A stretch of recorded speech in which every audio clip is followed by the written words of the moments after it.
This morning, you got dressed. You didn't think about it. Maybe you grabbed whatever was closest. Maybe you checked the weather. Either way, you covered your body, without questioning why. Every culture on Earth, every climate, every era of recorded history. Humans wear clothes. It's the one thing we all do. You probably think you know why. Warmth, protection, modesty, except none of those are the real reason. The actual reason humans started wearing clothes is stranger than you think. And when you find out, it changes how you think about fashion, identity, and what it means to be human. Let's start with what we actually know. Anatomically modern humans have been around for roughly 300,000 years. But clothing tools, bone needles, hide scrapers, only appear around 120,000 years ago. Most historians place widespread clothing at around 75,000 years ago, which means for the first half of our existence, we were mostly naked, under the same African sun, dealing with thorns, insects, cold nights, with nothing. Which immediately rules out the most obvious explanation: warmth. Yes, clothing eventually helped in colder climates, but it showed up first in the tropics. Warmth came later. It wasn't the beginning. The next explanation? Protection. Thorns, rocks, insects. Sure, that's part of it, but here's the problem. If protection were the main reason, clothing would have started on the feet and hands, the parts that actually take the most damage. Instead, the earliest clothing in almost every culture covered the torso and groin first, the least exposed areas. That's not purely practical. It points to something else entirely, something that took researchers completely by surprise. The answer came from lice. In 2003, geneticists looked at something nobody expected to be useful: the split between head lice and body lice. Head lice live in hair. Body lice live in clothing. They literally cannot survive without fabric. So scientists traced exactly when these two types split from each other. That split tells you when humans started wearing clothes consistently enough for a whole new species to depend on it. The answer? Approximately 170,000 years ago. That's the oldest hard biological timestamp we have for clothing. Not a needle, not a tool. We know because of a parasite. Something evolved specifically to live in our clothes, before we even had a written record of making them. But 170,000 years still doesn't tell us why. It tells us when the behavior was already established. The actual origin goes back further than we can currently measure. Here's what researchers have started to argue. Clothing wasn't a practical invention. It was a symbolic one. In 2009, archaeologist Ian Gilligan published a detailed analysis about clothing and cognition. His argument choosing to cover the body reflects a deeper kind of thinking, one that sets humans apart from every other animal on the planet. To wear clothing, you have to imagine a future version of yourself. You look at an animal hide. You picture yourself wearing it. You plan how to turn it into something usable. That might sound simple, but it's not. It involves memory, planning ahead, thinking about the future. The same mental ability we use to keep promises, plan our days, or worry about things that haven't happened yet. No other animal does this. A chimpanzee doesn't look at a leaf and think about how it could be useful tomorrow. But we did. The moment we started clothing our bodies, we weren't just protecting skin. We were demonstrating for the first time that we could think ahead. Clothing is one of the earliest physical artifacts of the modern human mind. But there's something even deeper underneath that. Something most evolutionary biologists don't talk about when this topic comes up. Shame. Not shame in the religious sense.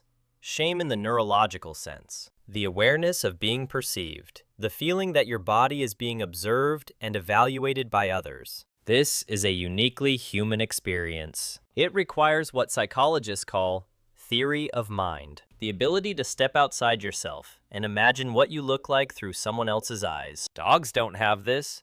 Crows don't have this. Even chimpanzees, our closest relatives, barely show traces of it.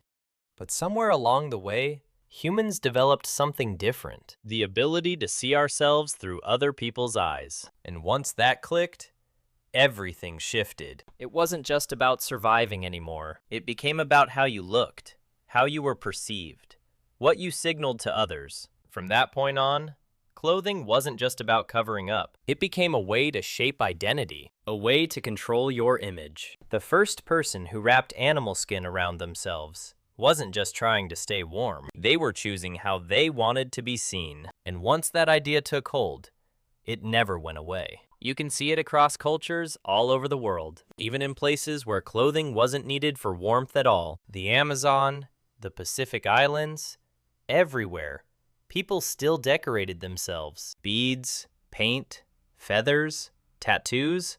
Something was always there, because the body was never just a body. Researchers studying clothing across cultures found something consistent. The impulse to dress accelerates when human social groups become more complex, as tribes grew larger, as hierarchies formed, as strangers started interacting with strangers. Clothing became a social technology, a system of instant communication. Before you could speak to someone, their clothing told you who they were, what group they belonged to, whether they were a threat, whether they ranked above or below you. Clothing is language, one of the oldest forms of communication we have. It predates writing by tens of thousands of years. It predates money. It predates politics. Before we had words for rank or tribe or status, we had fabric. Your outfit right now is a sentence, whether you meant it to be or not, and everyone around you is reading it, all the time, without realizing it. Here's the part that should make you stop for a second, because it applies to you right now. You get dressed every morning without thinking much about it, but your brain is doing something ancient and deeply social every time you do.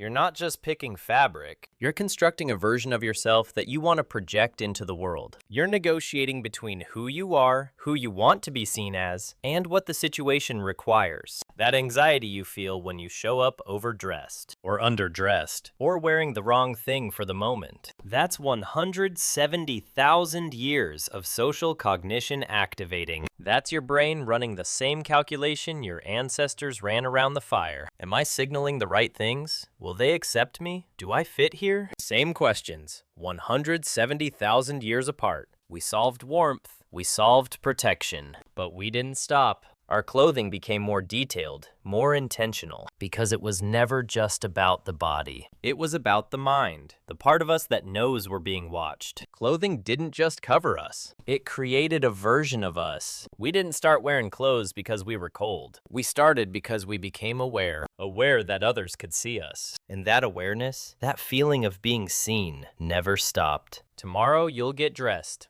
like you always do. You'll pick something, maybe quickly, maybe carefully. And underneath that routine, something ancient is still running. 170,000 years of social calculation, still active every single morning. You're not just picking clothes, you're choosing how to be seen. The same instinct that drove a human 170,000 years ago to wrap animal skin around themselves for the first time. Not for warmth, not for protection, but to be seen a certain way, to communicate without words, to belong, to be known. Fashion isn't vanity. It never was. It's one of the oldest social technologies our species ever invented. Older than money, older than writing, older than government. And every time you look in a mirror before leaving the house, you're doing what humans have done since before recorded history, asking the oldest question our species has ever asked. How do I want to be seen? 170,000 years later, we still don't have a final answer. We just keep getting dressed and asking.